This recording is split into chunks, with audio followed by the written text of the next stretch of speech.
l'Algérie est éliminée de la CAN 2023 dès les phases de poule, comme il y a 2 ans auparavant. Et cette fois-ci, c'est contre la Mauritanie, sur le score cruel de 1-0 en faveur des Mauritaniens. Les amis, j'espère que vous allez tous et toutes bien. Bonjour à tous. Aujourd'hui, on va revenir sur la nouvelle désillusion des Fennecs contre la Mauritanie lors d'un match capital qui avait eu lieu hier soir, où le scénario a complètement été fou et incroyablement énorme en faveur des Mauritaniens notamment, mais en défaveur des Fennecs. Donc les amis, on perd pas plus de temps et on attaque. Déjà, il faut signifier premièrement que l'Algérie a plutôt bien débuté son début de match, comme à son habitude, avec notamment une grosse domination dans le jeu. Pas mal de joueurs arrivaient à se trouver, ça arrivait à combiner parfaitement. Il y a même eu à un moment donné une frappe, il me semble, je ne sais plus de quel joueur exactement algérien, qui a été plutôt intéressante.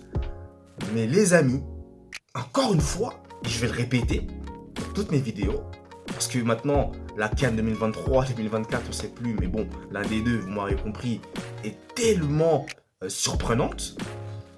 Dominer dans le jeu ne veut pas forcément dire qu'à la fin du match, vous êtes assuré de remporter le match.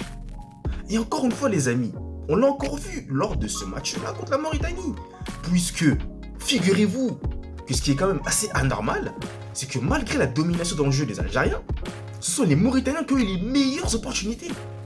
Ah oui, en première mi-temps.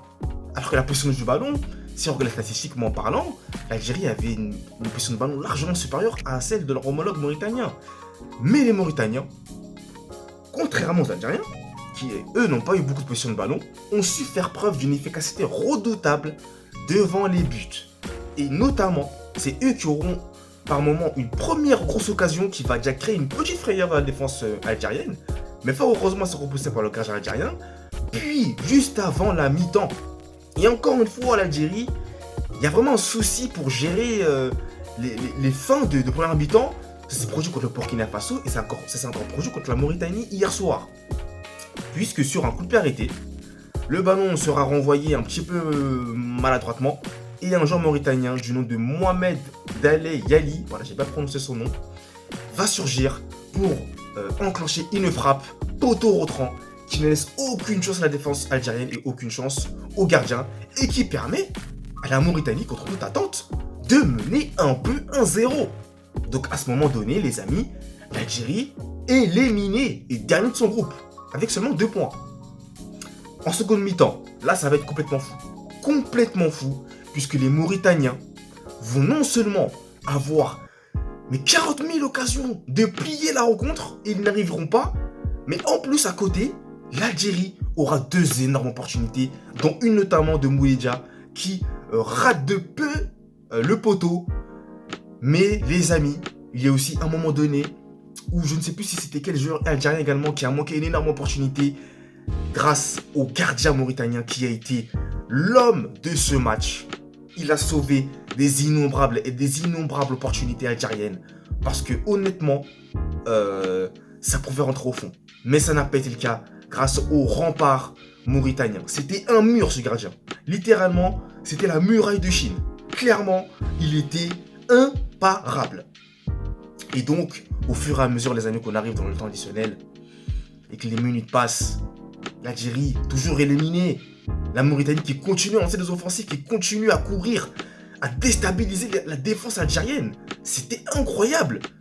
On était plus proche du 2-0 que du 1 partout. C'était hallucinant les amis. Le nombre d'opportunités manquées par la Mauritanie. Et au final les amis, 11 minutes de temps additionnel pour l'Algérie qui ne devait marquer qu'un seul tout petit but pour se qualifier pour les 8e de finale.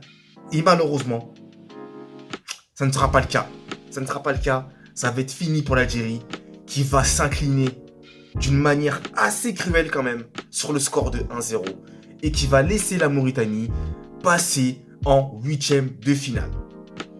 Les amis, cette Coupe d'Afrique des Nations est spectaculaire. Je n'ai plus les mots. Franchement, je suis abasourdi.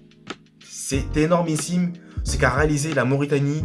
Et je tiens d'ailleurs à féliciter cette équipe qui nous a démontré et délivré une seconde mi-temps de pur régal. Pur régal. Franchement, j'applaudis la Mauritanie. En revanche, les amis, malheureusement pour les Fennecs, c'est encore une fois une nouvelle désillusion. Un nouvel échec. 2 ans auparavant, c'était la même chose. N'oublions pas également la Coupe du Monde qui a été manquée sur un but à la dernière minute encaissé contre le Cameroun. Ça fait quand même 3 échecs d'affilée. Là, les amis, je pense que l'entraîneur Djamel Belmadi, ça va être compliqué. Clairement, les amis. Je ne vois pas l'entraîneur continuer à rester avec ce nouveau fiasco qui s'est passé. Là, je pense même que, comme le disait Romain Molina lors de le titre de sa vidéo, c'est l'élimination de trop pour l'Algérie. Parce que les amis, il suffisait que d'un seul petit but pour que l'Algérie passe. Un seul petit but. Et malheureusement, même ça a été compliqué. Riyad Mahrez qui est rentré en seconde mi-temps, mais qui n'a pas su apporter, qui n'a pas su être décisif. Encore une fois, malheureusement, c'est un peu symptomatique de cette formation algérienne, les amis, qui est peut-être sur la fin d'un cycle, hein, qui sait. Voilà. Hein. C'est des options que j'énumère, mais en tout cas, c'est encore une fois une nouvelle élimination de l'Algérie aux portes des 8e de finale, même pas aux portes, mais juste avant, donc dès les phases de poule. Donc pour une nation telle que l'Algérie, les amis, c'est pas normal, c'est anormal, clairement. Et donc la Mauritanie qui est vainqueur et qui passe en 8e pour la première fois, je pense, de son histoire en plus. Donc c'est plutôt intéressant, flamboyant ce qu'ils ont réalisé à faire. Bravo à cette équipe. Et ce match était tout simplement fou malade. Donc les amis, c'est la fin de ce débrief. Donc si vous l'avez apprécié, le petit j'aime, ça me ferait extrêmement plaisir. N'hésitez pas également à vous abonner à la chaîne si ce n'est pas encore fait. Merci à vous du soutien. N'hésitez pas aussi à commenter et à me dire ce que vous en avez pensé dans la barre des commentaires. Les amis, n'hésitez pas aussi pour conclure à commander mon livre broché disponible sur Amazon qui retrace notamment le parcours de Lionel Andrés Messi. Le lien dans la barre de description. Et nous les amis, on se retrouve très très vite, comme vous savez, pour de nouvelles vidéos et de nouvelles aventures. Allez, peace!